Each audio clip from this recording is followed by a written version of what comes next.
त्रिशूल संस्थान के इस YouTube चैनल पर आपका स्वागत है। आज हम लोग कलर का क्लास लेंगे। कलर का एग्ज़ाम आप लोग को 24 तारीख को है, जैसे आप लोग को पता है। तो आज हम लोग को शुरुआत करेंगे कुछ क्वेश्चन के साथ। कुछ एग्ज़ाम के पहले आप लोग का कुछ क्लासेस चलेंगे, वो क्लासेस को कुछ फॉलो करिए। अगर अच्छा लगेगा तो उसको देखिए, समझिए उसको, और लोग को भी शेयर करिएगा। हम लोग आज एक एक करके क्वेश्चन डिस्कस करेंगे। कुछ क्वेश्चन का सेट है, देखते हैं क्वेश्चन को हम लोग कैसे बनाते हैं। इसमें पैसेज आप लोग को पूछता है बहुत ज़्यादा, तो पहले पैसेज के बारे में आज हम लोग चर्चा करेंगे। आइए शुरू करते हैं क्लास। देखिए जैसा आप लोग को दिख रहा है यहाँ पे, आप लोग को स्क्रीन पे दिया हुआ है कि it will be a mistake to think that he was given only bouquet, he also receive many brickbats. देखिए यहाँ जो लिखा हुआ है, आपको इसको पढ़ेंगे बुके। बुके का मतलब होता है आप लोग को, एक तो आप लोग सुनते होंगे कि फूलों की गुलदस्ता, जो किसी को गिफ्ट करते हैं, किसी को प्राइज सेरेमनी में किसी को देते हैं, तो उसको क्या बोलते हैं? फूलों की गुलदस्ता, उसको बोलते हैं बुके। तो यहाँ पे जो ये लिखा हुआ है, यहाँ फूलों के गुलदस्ता का बात नहीं होगा। फूलों के गुलदस्ता देते क्यों है? कॉम्प्लीमेंट देने के लिए, किसी की तारीफ करने के लिए, उनके सम्मान में। तो यहाँ पे बुके का मतलब हम लोग का हो जाएगा क्या? कॉम्प्लीमेंट। नेक्स्ट आप देखिए यहाँ पे एक लिखा हुआ है आपको, क्या यहाँ पे? Brick bats. ब्रिक बैट का मतलब होता है आपको किसी को क्रिटिसाइज करना, कैस्टिगेट करना, मतलब किसी की आलोचना करना। तो ब्रिक बैट का मतलब होता है आलोचना करना। अब आइए हम लोग इसका सेंटेंस देखते हैं। It will be a mistake to think, यह ऐसा सोचना गलत होगा। It will be a mistake, mistake का मतलब गलत, तो यह गलत होगा। क्या गलत होगा? टू थिंक, सोचना गलत होगा। That he was given only bouquet, यह सोचना गलत होगा। दैट अगर सेंटेंस के बीच में आएगा तो उसका मतलब हम लोग समझेंगे यहाँ पे कि ऐसा सोचना गलत होगा कि ही वॉज गिवन ओनली बुके, कि उन्हें केवल दिया गया था क्या? कॉम्प्लीमेंट दिया गया था। ही also receive many brick bat, उनको बहुत सारी आलोचनाएं भी मिली थी। ये सेंटेंस आप देख रहे हैं, ये पूरा लिखा गया आपको क्या चीज में? पैसिव में लिखा गया। ये तो पैसिव में लिखा गया, इसी का ऐसा बोलते हैं। यहाँ वाज के साथ क्या लगा हुआ है आपका? V3 लगा हुआ है आपका वाज के साथ। तो इस सेंटेंस को हम लोग पैसिव के टर्म में ही हम लोग उसका हिंदी करने की कोशिश करेंगे। तो वही लिखा हुआ है आपको, it will be mistake to think that he was given only bouquet, he also receive many brickbat. ऐसा सोचना, ये कहना गलत होगा, ये कहना एक अशुद्ध बात होगी कि उन्हें केवल कॉम्प्लीमेंट मिला था, बल्कि उनको और क्या मिला था? उनको आलोचनाएं भी मिली थी। नेक्स्ट देखिए, the Christian missionaries took alarm at his popularity. Christian missionaries, एक देखिए एक नया वर्ड आ गया आपको, क्रिश्चियन मिशनरी का। मिशनरी का मतलब होता है, क्या होता है बच्चों? धर्म प्रचार करने वालों को। मिशनरी का मतलब धर्म प्रचार करने। यहाँ कौन से धर्म के प्रचार की बात हो रही है? क्रिश्चियन धर्म के प्रचार की बात हो रही है। तो the Christian missionaries took alarm at his popularity. Took alarm, took alarm का मतलब होता है एक चेतावनी की तरह लेना। तो ये जो क्रिश्चियन मिशनरी लोग थे, जो ईसाई धर्म के जो प्रचारक थे, उन लोगों ने उनकी पॉपुलैरिटी को, हिज पॉपुलैरिटी, उनकी जो जितना फेमस हुए थे, वो जितनी उनकी पॉपुलैरिटी थी, उनके पॉपुलैरिटी को इन लोगों ने क्या किया? एक चेतावनी की तरह लिया। They used to raise funds by preaching that India was a land of heathens waiting to be saved by Christianity. They used to raise fund। देखें यहाँ raise का मतलब क्या होता है? raise का मतलब होता है इकट्ठा करना। फिर आपको यहाँ देखिए आ रहा है एक नया वर्ड आ रहा है, preaching। preaching मतलब धर्म का उपदेश देना। हाँ, एक आ रहा है आपको land of heathens। land of heathens का मतलब हो गया, heathens का मतलब होता है गैर ईसाई। गैर ईसाई का सेंस जो लोग मूर्ति पूजक होते हैं, उन लोग को बोलते हैं heathen। अब बाकी तो आपको वर्ड पता है। अब देखिए यहाँ क्या लिखा हुआ है, दे यूज टू रेज फंड्स, वे लोग फंड इकट्ठा किया करते थे। यहाँ यूज टू का मतलब हो गया कि पास्ट की कोई आदत को बताने के लिए हम लोग क्या यूज करते हैं? यूज टू का यूज करते हैं। ये सब जितनी ये बातें आपको बोली जा रही हैं पैसेज पढ़ाने के बीच में, वो सारी बातें को आप लोग नोट डाउन करते रहेंगे। जिसका भी मीनिंग बताया जा रहा है, वो सारे मीनिंग को आप लोग क्या करेंगे? एक एक करके नोट डाउन करते रहेंगे। दे यूज टू रेज फंड, वे लोग फंड इकट्ठा किया करते थे। कैसे? बाय प्रीचिंग, उपदेश देके। उपदेश देके लोग क्या करते थे? लोग फंड इकट्ठा करते थे। क्या उपदेश देते थे? That India was a land of heathens. India क्या है? मूर्ति पूजकों का देश है। लैंड ऑफ हीथेंस का मतलब क्या हो गया? मूर्ति पूजकों का भूमि है वो, यानी मूर्ति पूजकों का देश है। Waiting to be saved by Christianity. और जो इंतजार कर रहा है, कौन इंतजार कर रहा है? ये इंडिया, ये भारत जो है इंतजार कर रहा है कि कोई उसको, waiting to be saved by Christianity, वो ये इंतजार कर रहा है कि उसको क्रिश्चियन धर्म के लोग आके उसको क्या करेंगे? बचाएंगे। मतलब क्रिश्चियन लोग का ये कहना था कि जो लोग मूर्ति पूजक का, जो मूर्ति पूजक होते हैं जो लोग, वे लोग गलत दिशा में जा रहे हैं, वो लोग गलत चीज का पूजा कर रहे हैं, उन लोगों को क्रिश्चियन धर्म अपनाना चाहिए। तो वो सेंस में यहाँ बात बोली गई है। They used to raise funds by preaching that India was a land of heathens waiting to be saved by Christianity. वे लोग फंड इकट्ठा किया करते थे ये उपदेश देते हुए कि इंडिया जो है मूर्ति पूजकों का देश है और वो इंतजार कर रहा है क्रिश्चियनिटी के द्वारा बचाने का। क्लियर? नेक्स्ट देखिए, the American press now began to say that it was a same that anybody should try to teach India religion, rather the world should sit at her feet to learn it. देखिए, American press का मतलब क्या हो गया? American press का मतलब बच्चों American media. हाँ, जो अमेरिकन मीडिया लोग हैं, नाउ बिगेन टू से, उन लोगों ने ये कहना शुरू कर दिया। क्या कहना शुरू कर दिया? दैट कि इट वाज ए सेम, ये शर्म की बात है, that anybody should try to teach India religion, कि किसी को भी ट्राई करना चाहिए इंडिया को धर्म के बारे में सिखाने के लिए। ये बात शर्म की है। रादर द वर्ल्ड, जबकि रादर का मतलब क्या हो गया? जबकि the world should sit at her feet, जबकि दुनिया को बैठना चाहिए उसके चरणों में, उसके फीट पर। एट हर फीट, या हर किसकी लगा हुआ है? हर लगा हुआ है आपको इंडिया के लिए। जबकि दुनिया को उसके चरणों पर बैठना चाहिए टू लर्न इट, क्या सीखने के लिए? इट किसके लिए? ये रिलीजन के बारे में। रिलीजन के यहाँ पे क्या यूज किया गया है? इट यूज किया गया है। मतलब ये बोल रहा है कि अमेरिकन प्रेस ने ये कहना शुरू कर दिया कि बहुत शर्म की बात है कि anybody should try to teach India religion, कि किसी को कोशिश करना चाहिए इंडिया को धर्म के बारे में सिखाने के। ये ऐसा कहना शुरू कर दिया। ये तो बहुत बड़ी बेवकूफी की बात है, ये शर्म की बात है। जबकि दुनिया को बैठना चाहिए, ऐसा अमेरिकन प्रेस ने कहा, जबकि दुनिया को बैठना चाहिए उसके चरणों में धर्म के बारे में सीखने के लिए। नेक्स्ट देखिए, Vivekananda also said that India did not need religion but material support. देखिए, यहाँ एक टर्म आया विवेकानंद। यहाँ पे जितना भी हम लोगों ने अभी यहाँ शुरू किया था ही के बारे में, कि किसके बारे में बात हो रही है, तो यहाँ बातें हो रही है किसके बारे में? विवेकानंद के बारे में। अब देखिए, विवेकानंद ने ये कहा, विवेकानंद ऑल्सो सेड, विवेकानंद ने ये भी कहा कि India did not need religion, India को धर्म की जरूरत नहीं है, बट मटेरियल सपोर्ट, लेकिन उसको मटेरियल सपोर्ट की जरूरत है। मटेरियल सपोर्ट का मतलब हो गया आपको एक फाइनेंशियल सपोर्ट की जरूरत है आपको। क्लियर है? नेक्स्ट देखिए, the missionaries found that the subscription they had so long been receiving from the people were steadily declining. The missionary के बारे में अभी मैंने बताया क्या होता है मिशनरीज का मतलब? धर्म प्रचारक लोग। तो धर्म प्रचारक लोग ये पाया कि द सब्सक्रिप्शन का मतलब होता है चंदा, जो हम चंदा इकट्ठा करते हैं, वो चंदे के बारे में बताइए। चंदा they had so long been receiving, had so long been receiving का मतलब क्या हुआ? क्योंकि बहुत दिनों से वे लोग जो लोग चंदा इकट्ठा कर रहे थे। हैड के साथ यहाँ क्या लगा हुआ है? बीन लगा हुआ है। तो ये पास्ट परफेक्ट कंटिन्यूअस है। पास्ट परफेक्ट कंटिन्यूअस मतलब क्या कि बहुत दिनों से वे लोग कोई चीज के काम, कोई पास्ट में कोई काम बहुत दिनों से चली हुई आ रही थी। तो क्या काम हो रहा था यहाँ पे कि मिशनरी लोगों ने ये पाया कि जो चंदा they had so long been receiving, जो लोग चंदा इकट्ठा कर रहे थे फ्रॉम द पीपल, लोगों से, वर स्टेडली डिक्लाइनिंग, वो नियमित रूप से क्या हो रहा था? घटते जा रहा था। स्टेडली का मतलब हो गया कॉन्स्टेंटली, और डिक्लाइनिंग का मतलब घटना। तो कॉन्स्टेंटली क्या हो रहा था? घटते जा रहा था। उन लोगों ने ये पाया, किन लोगों ने पाया? मिशनरीज लोगों ने ये पाया कि जो चंदा जो इकट्ठा कर रहे थे वो क्या हो रहा था? जो लोगों से इकट्ठा कर रहे थे वो धीरे धीरे क्या हो रहा था? नियमित रूप से डिक्लाइन हो रहे थे, होते जा रहा था, कम होते जा रहा था। They blamed it on Swami ji. Blame का मतलब आरोप लगाना। उन लोगों ने इसका आरोप मर दिया किस पे? स्वामी जी पे, स्वामी विवेकानंद पे। दे नाउ स्टार्टेड डेनिग्रेटिंग। देखिए, एक नया वर्ड आ गया, डेनिग्रेटिंग। डेनिग्रेटिंग का मतलब होता है नीचा दिखाना, हाँ, निंदा करना या नीचा दिखाना। They now started denigrating him in all manner of ways. All manner of ways का मतलब हो गया कि सभी तरीकों से।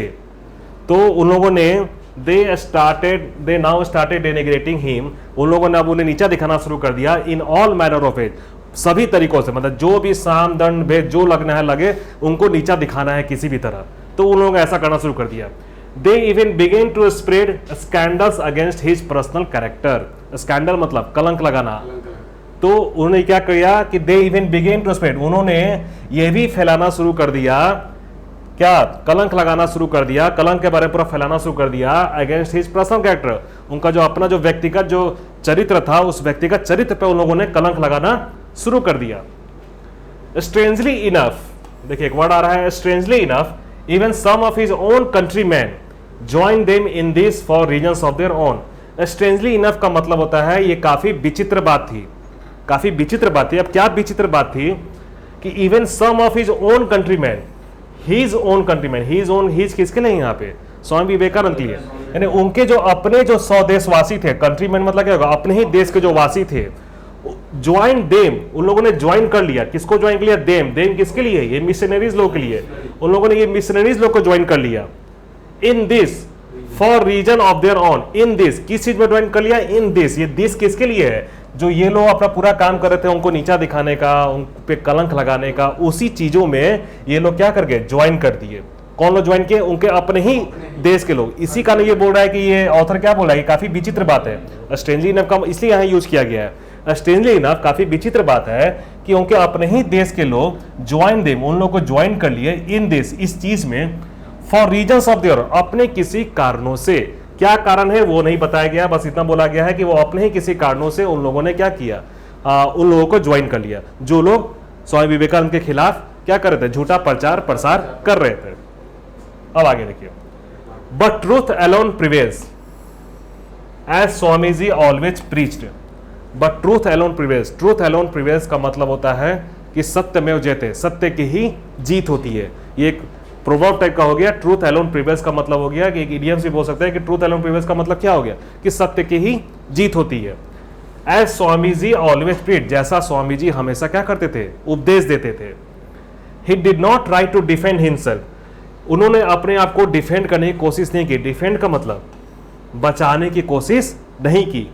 But others stood up for him, लेकिन ऑदर्स क्या हो गए? उनके लिए खड़े हो गए। स्टैंड अप का मतलब होता है किसी को सपोर्ट करना, किसी को फेवर में बोलना। तो ऑदर्स जो थे, जो और लोग थे, उनके सपोर्ट में क्या हो गए? खड़े हो गए। एंड वेहेमेंटली प्रोटेस्टेड, वेहेमेंटली का मतलब क्या होता है बच्चों?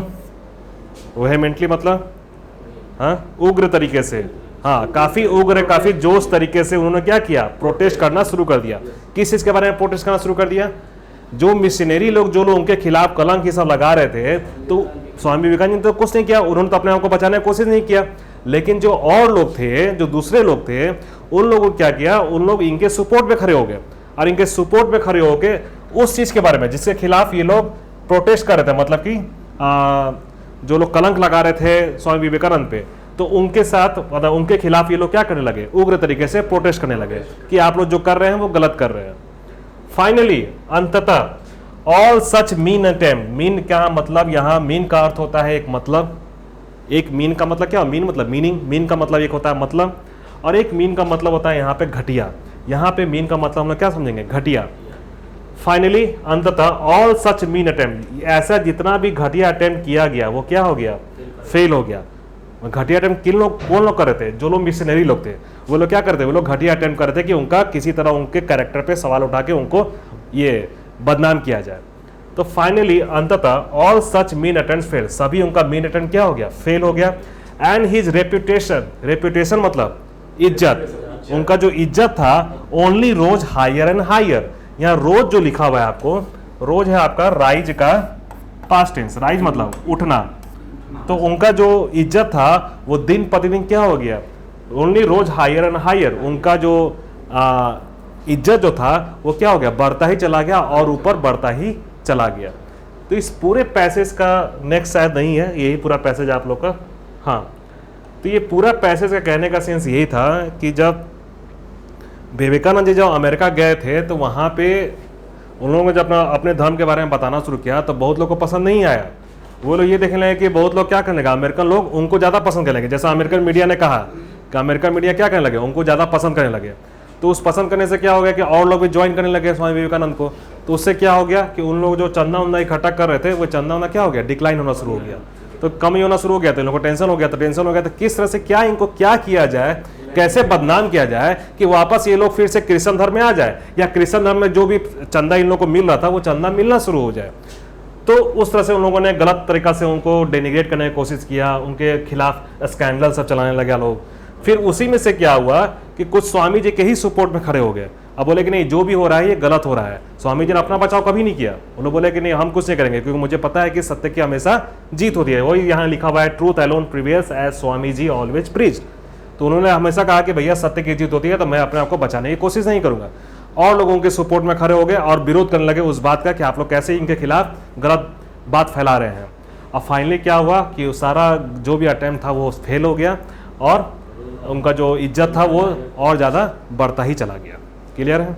अब देखिए हम लोग एक एक करके क्वेश्चन करेंगे, क्वेश्चन में सारे ऑप्शन को हम लोग डील करेंगे और आंसर खोजने की कोशिश करेंगे।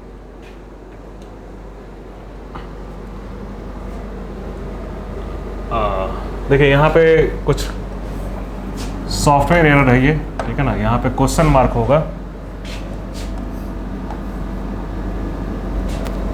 और कुछ क्वेश्चन रिपीट हो गया है, इस पे ध्यान मत दीजिएगा आप लोग। ये ऑप्शन कुछ रिपीट हो गया है, इस पे ध्यान देने की जरूरत नहीं है। आइए पहला देखते हैं। The passage teaches us, passage हम लोगों को क्या सिखाता है? पहला क्या लिखा हुआ है? Not to be believe in religions other than our own.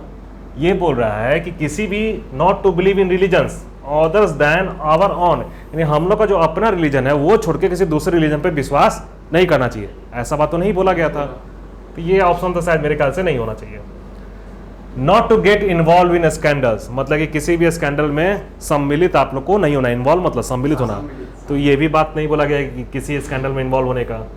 Not to visit foreign land, कि आप विदेशी धरती पे कभी भी विजिट करने, कभी भी यात्रा पे मत जाइए, इसके बारे में कोई बात नहीं बोला गया है। ये तीन ऑप्शन जब गलत हो ही गया तो चौथा ऑप्शन तो सही होना चाहिए।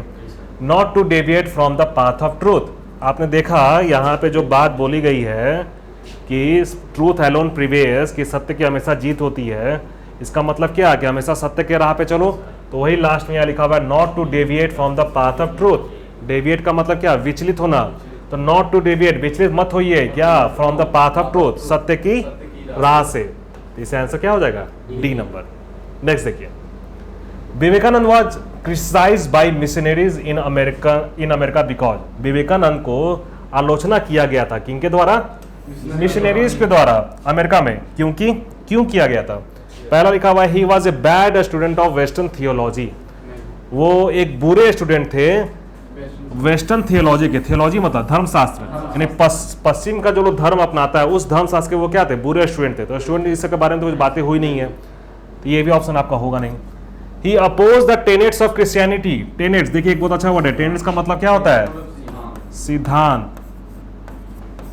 टेनेट्स का मतलब सिद्धांत। ये सब वर्ड को नोट डाउन आप लोग जरूर करेंगे। इसे मैं बोल रहा हूँ, अगर आप ये वीडियो फॉलो कर रहे हैं तो एक कॉपी लेके रखिए और उस नोट में आपका नोट डाउन करते जाइए सारे पॉइंट्स को। He oppose the tenets of Christianity, उन्होंने ईसाई धर्म के सिद्धांतों का अपोज किया। उन्होंने तो केवल अपने धर्म के बारे में बोला, कभी भी क्रिश्चियन धर्म के खिलाफ कुछ नहीं बोला। ये भी नहीं होगा। American had become very fond of him, देखिए ये ऑप्शन हो सकता है। क्या लिखा हुआ? American had become very fond of him. Fond of का मतलब प्यारा होना। अमेरिकन जो थे उनके काफी क्या हो गए थे? प्यारे हो गए थे। वो प्यारे हो गए थे तभी तो ये कांड हो गया था। ये देखिए आप लोग ध्यान से यहाँ पे,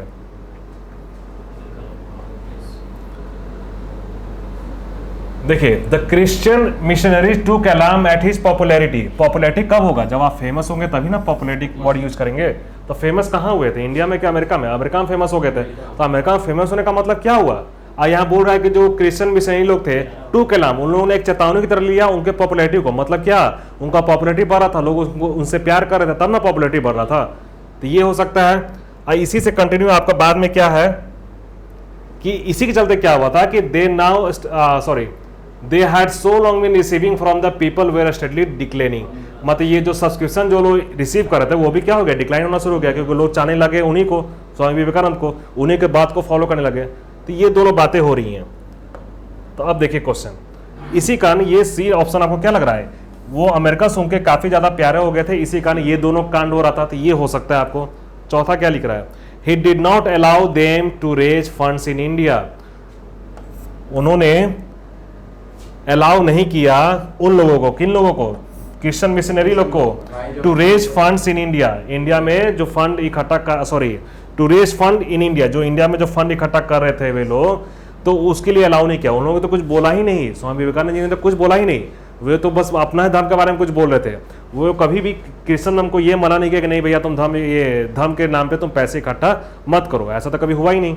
तो आपका ऑप्शन डी नंबर तो होगा ही नहीं। तो बचा क्या ऑप्शन आपका? C, American had become very fond of him. Question क्या था? फिर से देखिए, विवेकानंद को क्यों क्रिटिसाइज किया गया मिशनरीज के द्वारा? क्यों किया गया था? वही आपको मैंने अभी दोनों ये पैसेज में दिखाया आपको दोनों पॉइंट कि क्या हो गया था। एक तो उन लोगों का जो सब्सक्रिप्शन था वो घटने लगा। और दूसरा क्या, उनका जो पॉपुलैरिटी बढ़ा तो क्रिश्चियन मिशनरी लोग उस पॉपुलैरिटी को क्या एक चेतावनी की तरह लिए कि भैया ये आगे बढ़ जाएगा तो फिर हम लोग को प्रॉब्लम हो जाएगी। तो इसी कारण ये ऑप्शन आपका क्या होगा, सी नंबर। ये गलत है आपका, ये कुछ टाइपो एरर है, इसी कारण ये आ रहा है। देखिए तीसरा नंबर देखिए, Swami Vivekananda told the American people that, Swami Vivekananda ने अमेरिकन लोगों को क्या कहा। ऑप्शन देखिए, did not approve of the Catholic church, क्या उन्होंने ये कहा कि कैथोलिक चर्च को स्वीकार नहीं करना चाहिए, दूसरे धर्म के बारे में तो उन्होंने चर्चा ही नहीं की, ये गलत होगा। Would teach religion to those who sit at her feet, मतलब कि वो उन लोगों को सिखाएंगे जो उनके चरणों में आके क्या करेगा, बैठेगा। ये बात तो नहीं बोले वो तो अमेरिकन प्रेस ने कहा कि भैया इंडिया को धर्म के बारे में जरूरत नहीं है, जबकि इंडिया के चरणों में जाके बैठना चाहिए धर्म सीखने के लिए, ये बात बोला गया था। ये तो गलत हो गया।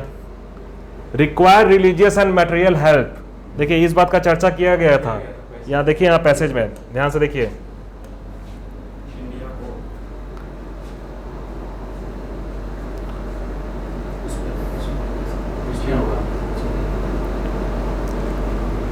देखिए American press now began to say that it was a shame that anybody should try to teach Indian religion, जो अभी हम लोगों ने काटा वो low point, rather than the world should sit at her feet. Vivekananda also said, देखिए यहाँ क्या लिखा हुआ, Vivekananda also said that India did not need religion, India को धर्म की जरूरत नहीं है, बट मटेरियल सपोर्ट, लेकिन फाइनेंशियल सपोर्ट की जरूरत है।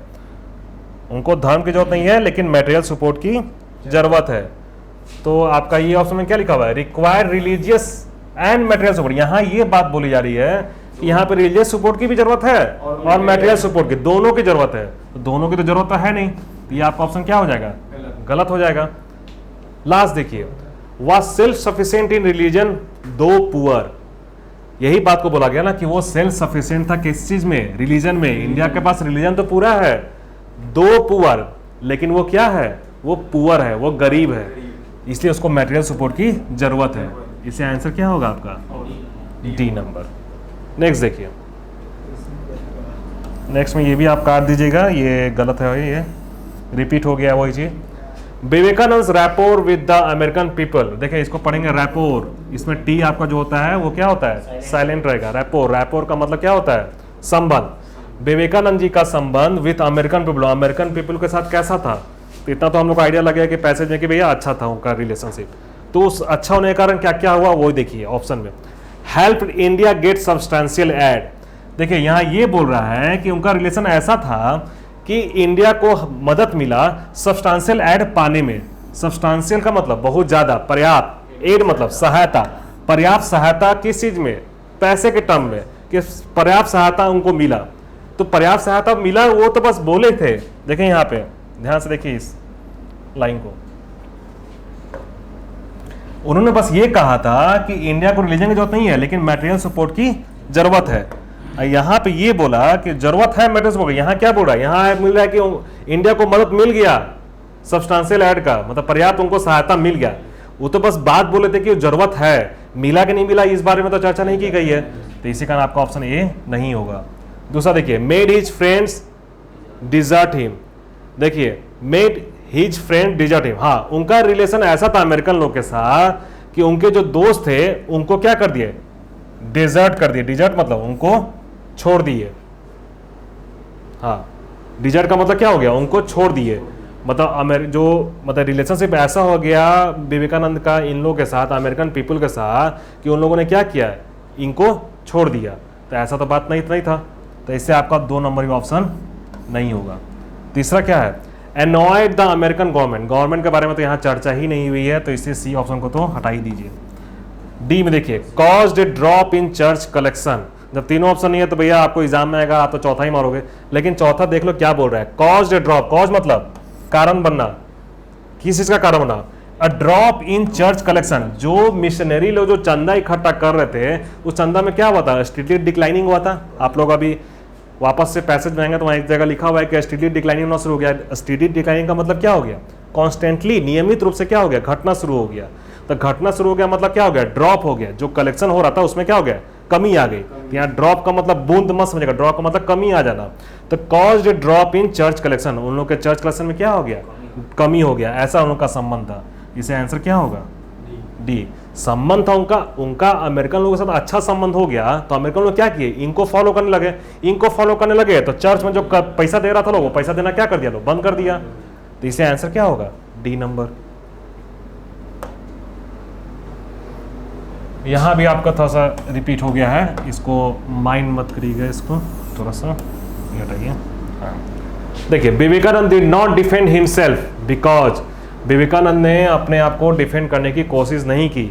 क्यों नहीं कोशिश की, क्योंकि वो क्या कहते थे हमेशा, ट्रूथ अलोन प्रिवेल्स, सत्य की हमेशा जीत होती है, सत्यमेव जयते। देखिए फर्स्ट क्या लिखा हुआ है, ही believed in the ultimate triumph of truth. Ultimate triumph of truth का मतलब क्या हो गया, अल्टीमेट ट्रायम्फ ऑफ ट्रूथ मतलब कि सत्य ही हमेशा क्या होगा, विजयी होगा। तो मतलब वही बात, सत्यमेव जयते, यानी सत्य हमेशा विजयी रहेगा। तो ये आंसर हो सकता है, उन्होंने इस पे विश्वास था कि भैया सत्य हमेशा विजयी होगा। आपको ये लग रहा है कि ये नंबर सही है, लेकिन बाकी का ऑप्शन भी एक बार देख लिया करिए, बी सी डी। बी में क्या है, he was in a foreign land, मतलब उन्होंने अपने आप को बचाने की इसलिए कोशिश नहीं की क्योंकि वे कहाँ थे, विदेशी धरती पे थे। ये इसका कोई तो मतलब बनता नहीं है। Some of his countrymen were opposing him. हाँ देखिए यहाँ क्या बोल रहा है कि उनके जो अपने ही कंट्री के लोग थे, ऐसा तो बोला गया था कि उनके कुछ अपने ही कंट्री के लोगों को क्या करने लगे, उनका अपोज करने लगे। तो इनका तो अपने ही कंट्री के लोग अपोज तो कर दे, लेकिन कुछ अदर्स उनके सपोर्ट में खड़े भी तो हो गए, विवेकानंद के सपोर्ट में। तो ये मतलब कोई बनता नहीं है कि भैया इसके कारण उन लोगों ने अपने आप को बचाने की कोशिश नहीं की, ये मतलब नहीं बनता है। क्यों, क्योंकि उन्होंने हमेशा क्या कहा कि भैया ट्रूथ अलोन प्रिवेल्स, सत्य की हमेशा जीत होती है। नेक्स्ट देखिए, he had brought many friends along to fight for him. इसका भी कोई सेंस नहीं है, उन्होंने अपने साथ बहुत सारे दोस्त लाए थे जो उनके साथ क्या करे, युद्ध करे, फाइट करे अमेरिकन लोगों के साथ। ये भी बात कहीं नहीं बोला गया है पैसेज में, इससे आपका डी नंबर भी ऑप्शन आपका नहीं होगा। फाइनली आपका सही सबसे सटीक क्या होगा, A number. He believed in the ultimate triumph of truth. अब देखिए इसी तरह से हम लोग को ये पैसेज करना है, हर पैसेज का आपने देखा किस तरह से मैंने पैसेज को यहाँ सॉल्व किया। एक एक करके सारे लाइन को ध्यान से देखिए, जो भी वर्ड मीनिंग इसमें आ रहा है उस वर्ड मीनिंग को नोट डाउन जरूर करिए। उस वर्ड मीनिंग का अगर पता रहेगा आप लोग को तो आपको क्या सॉल्व करने में ज़्यादा टाइम लगेगा क्या, बिल्कुल नहीं लगेगा। सॉल्व करने के बाद जब आप क्वेश्चन पे आते हैं, क्वेश्चन में भी हर ऑप्शन को देखा करिए। ये नहीं कि आपको ए नंबर पता चल गया कि आंसर है तो ए नंबर पे टिक मार के आगे बढ़ गया। अभी तो एग्जाम तो नहीं चल रहा, एग्जाम तो कुछ दिन बाद है। जब आप घर पे प्रैक्टिस कर रहे हैं तो सारे ऑप्शन को अच्छे से देखिए, सारे ऑप्शन के एक एक वर्ड मीनिंग को पता होना चाहिए। वर्ड मीनिंग पता रहेगा, बेसिक टेंस आपका क्लियर रहेगा, तो आपको पैसेज सॉल्व करने में ज़्यादा टाइम नहीं लगा। देखा आप लोगों ने कैसे हम लोगों ने ये मिलकर पैसेज सॉल्व किया, इसमें ज़्यादा टाइम भी नहीं लगा। सबका वर्ड्स पता रहेगा तो कोई दिक्कत नहीं होगी। तो चलिए आज एक पैसेज हो गया आप लोग का। आगे हम लोग कुछ क्वेश्चन देखते हैं जो और भी पूछे जाते हैं आप लोग के एग्जाम में। जैसे आर्टिकल के कुछ क्वेश्चन पूछे जाते हैं, 3 क्वेश्चन रहते हैं आर्टिकल के, और प्रीपोजिशन के कुछ क्वेश्चन रहते हैं। तो आइए आज हम लोग वो 2 क्वेश्चन भी हम लोग देख लेते हैं कि किस तरह से सॉल्व किया जाता है। देखिए ये 5 क्वेश्चन तैयार किया है मैंने आर्टिकल के लिए आपको, ऐसे धीरे धीरे करके आपका आगे क्लासेज में और भी क्वेश्चन आएंगे। आइए आर्टिकल के 5 क्वेश्चन देखते हैं। पहले लिखा हुआ है fill in the blanks. Article में आपको यहाँ भरना है ए एंड द या नन ऑफ दिस, या मतलब कोई आर्टिकल नहीं होगा। ये 4 ऑप्शन है। पहला देखिए क्या लिखा हुआ है, fill in the blanks. Old man wanted to see you in the morning.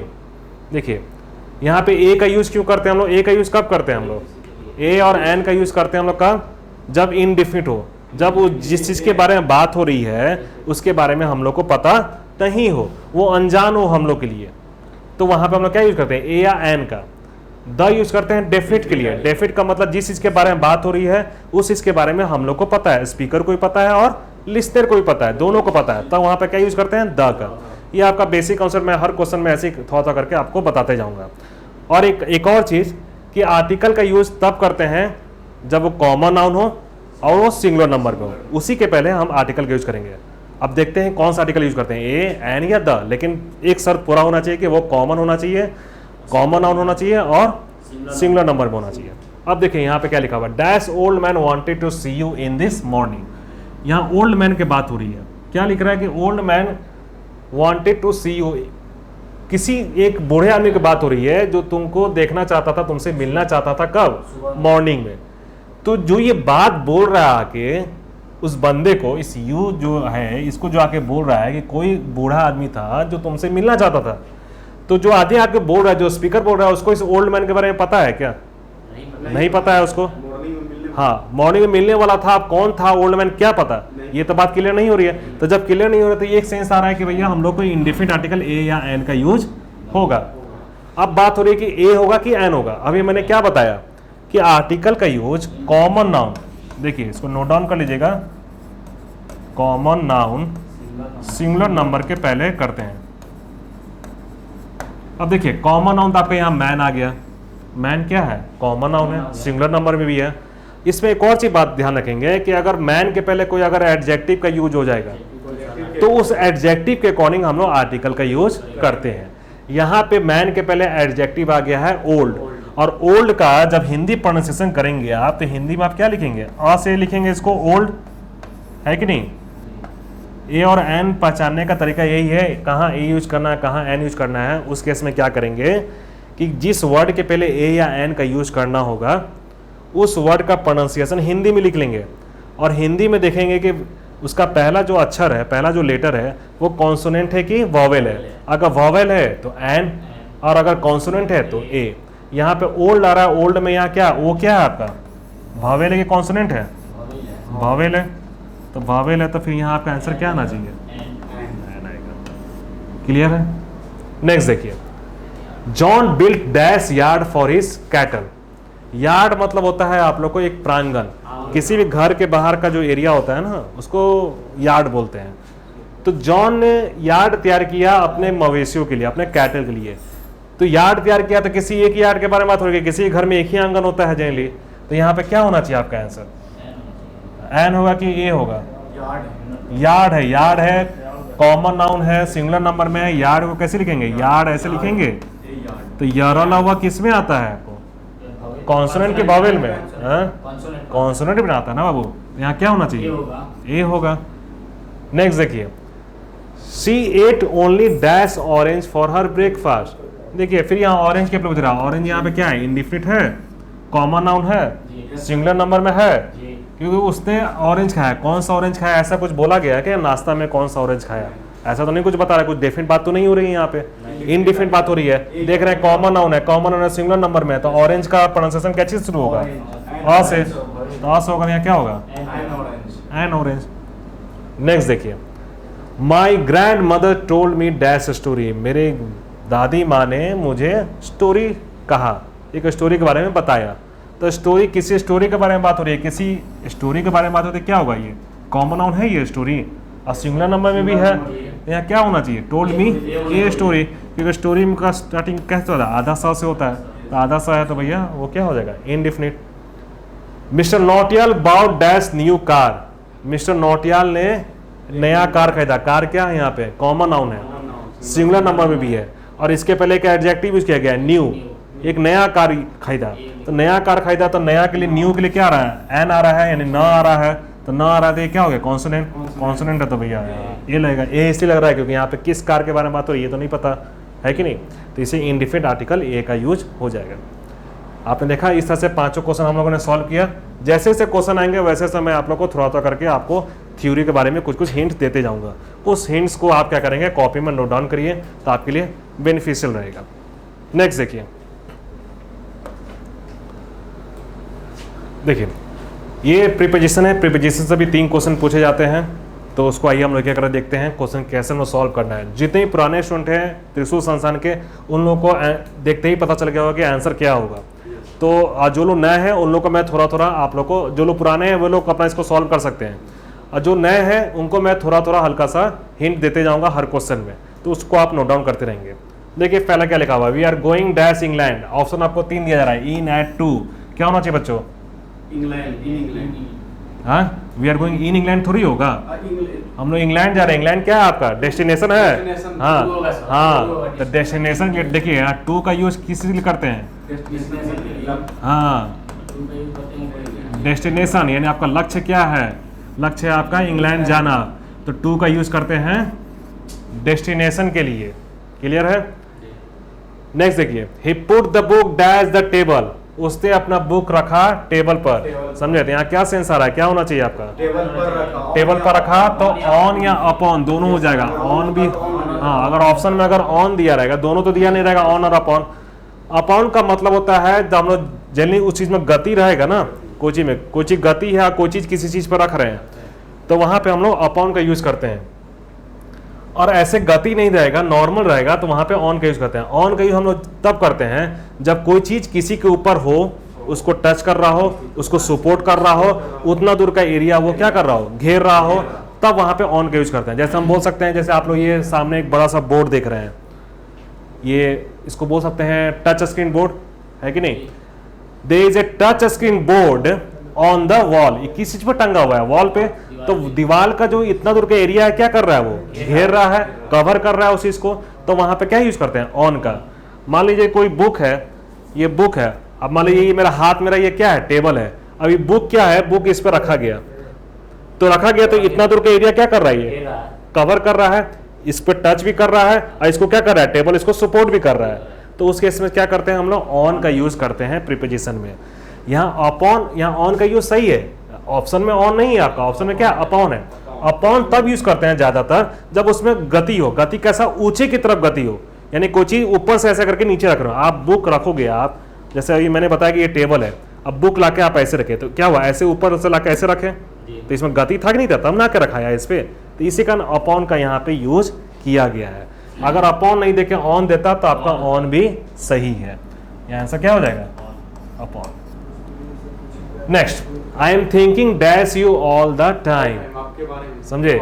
तो यहाँ सेंस आ रहा है कि मैं सोच रहा हूँ ऑल द टाइम्स, हर समय आप ही के बारे में सोच रहा हूँ। यहाँ अबाउट का यूज करेंगे हम लोग, ठीक है? अबाउट का यूज कहाँ कहाँ होता है? अबाउट का यूज होता है के बारे में, इधर उधर के सेंस में, लगभग के सेंस में, है कि नहीं? और अबाउट के साथ अगर टू लगा दें, देखिए अबाउट के साथ अगर 2 + V1 का यूज कर दें, तो इसका मतलब होता है कोई कार्य तुरंत होने का भाव हो। जैसे कि मैं अभी पढ़ाने वाला हूं, I am about to, V1 आ गया teach, I am about to teach, मतलब क्या हुआ, मैं अभी पढ़ाने वाला हूँ। तो एक मीनिंग ये हो गया। दूसरा मीनिंग होता है किसी के बारे में, तो यहाँ देखें, यहाँ वही बात हो रही है, I am thinking about you all the time. एक हो जाता है इधर उधर के सेंस में, जैसे कि the books are lying about the office, the books are, देखें यहाँ ध्यान से देखिए, the books are lying about the office. Office में बुक इधर उधर, बुक जो है, बहुत सारी बुकें थी, वो बुक क्या है, ऑफिस में इधर उधर पड़ी हुई है, ठीक है? और एक और सेंस होता है अबाउट का, लगभग के सेंस में। जैसे आप किसी से पूछते हैं कि आपका एज कितना है, तो एग्जैक्ट एज नहीं पता, आप बोलते हैं हाँ लगभग 20 होगा, तो he is about 20 year old. तो he is about 20 year old का मतलब क्या हो गया, वो लगभग 20 साल का है। क्लियर है? कहीं से आपका डिस्टेंस पूछा जा रहा है कि यहाँ से वहाँ का, दिल्ली से मुंबई की दूरी कितनी है, तो आपको एग्जैक्ट नहीं पता दिल्ली से मुंबई की दूरी, आप बोल रहे हैं कि लगभग 2000 होगा, तो लगभग 2000 होगा, तो क्या बोलेंगे, there is a distance between Delhi and Mumbai is about 2000 kilometre, क्योंकि आपको एग्जैक्ट पता नहीं है। तो एग्जैक्ट नहीं पता है तो क्या बोलेंगे, लगभग। तो अबाउट का सेंस आपको लगभग के सेंस से भी होता है। लेकिन यहाँ पे जब 4 ऑप्शन बताया जा रहा है अबाउट का, कि लगभग का सेंस होता है, इधर उधर का सेंस होता है, कार्य तुरंत होने का भाव होता है, और किसी के बारे का बात होगा, तब ये सब सेंस में होगा। तो यहाँ पे कौन सा मीनिंग यहाँ फिट बैठेगा अबाउट का, के बारे में, तो इसी का यहाँ अबाउट का यूज करेंगे। I am thinking about you all the time. Clear है? नेक्स्ट देखिए, did you come here dash the train. देखिए यहाँ पे बोल रहा है क्या तुम ट्रेन, क्या तुम आए हो यहाँ ट्रेन से, यही ना बोलने का सेंस है कि आप ट्रेन से आए हो यहाँ पे। तो किसी माध्यम से अगर हो के आप आएंगे, कोई चीज़ का माध्यम का यूज करके, किसी ट्रांसपोर्टेशन का यूज करके, तो जनरली वहाँ पे क्या यूज करते हैं, बाई का यूज करते हैं। किसी भी ट्रांसपोर्टेशन का यूज कर अगर आप आ रहे हैं तो वहाँ यूज करेंगे बाई का। क्लियर है? तो यहाँ पे होगा आंसर आपका क्या, बाई। नेक्स्ट देखिए, she was born dash the year 1970। देखिए यहाँ बात हो रही है कि उसका जन्म हुआ था कब, 1970 में। ये सेंस आ रहा है तो 1970 में तो इन का यूज देखिए यहाँ पे होगा। इन का यूज तब करते हैं, एक मिनट रुकिए,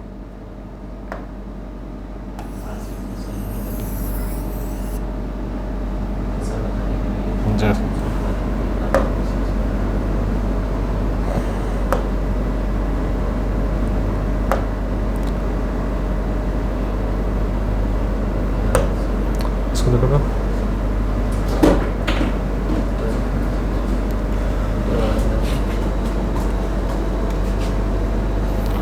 आप लोग एक मिनट रुक जाइए, कुछ प्रॉब्लम हो गया है।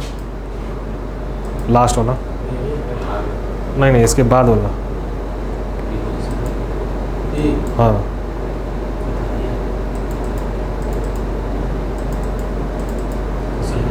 नहीं है, इसके बाद वाला वही उड़ गया, इसके बाद क्वेश्चन ही हट गया, पूरा ये पूरा क्वेश्चन ही हट गया, नहीं हो पाएगा, छोड़ो। देखिए यहाँ देखिए नेक्स्ट, देखिए यहाँ क्वेश्चन ये था,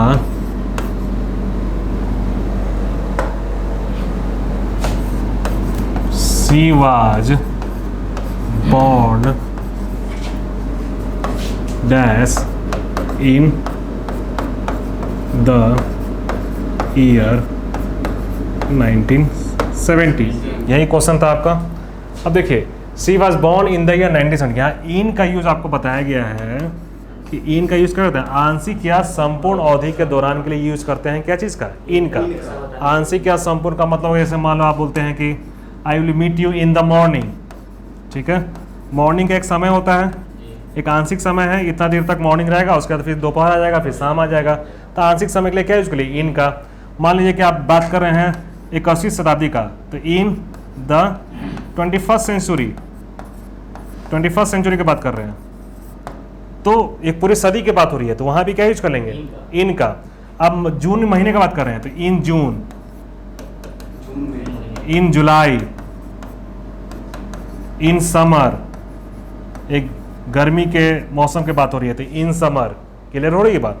तो यहाँ इन का यूज हम लोग जब भी करेंगे तो किसी संपूर्ण या आंशिक अवधि के लिए ही यूज करते हैं। आप किसी किसी आप दिन का, किसी साल का यूज कर रहे हैं कि 2022 का बात हो रही है, तो इन द ईयर 2022, क्योंकि 2020 क्या है, एक साल है, एक अवधि है, एक अवधि की बात हो रही है। तो उसी तरह से यहाँ पूछा गया है कि उसका जन्म हुआ था डैश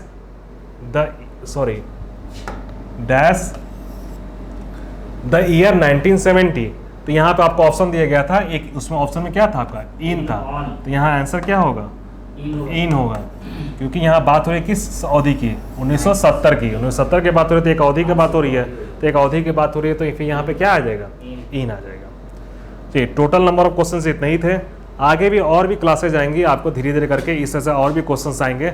तो आप लोग को बस है कि इस वीडियो से जुड़े रहिए, अगर अच्छा लग रहा है क्लास, इसको जरूर से जितना ज़्यादा हो सके उतना शेयर करिए, सब्सक्राइब करिए, प्लस जैसा मैंने बताया है उसी तरह से सॉल्व करने की कोशिश करिए।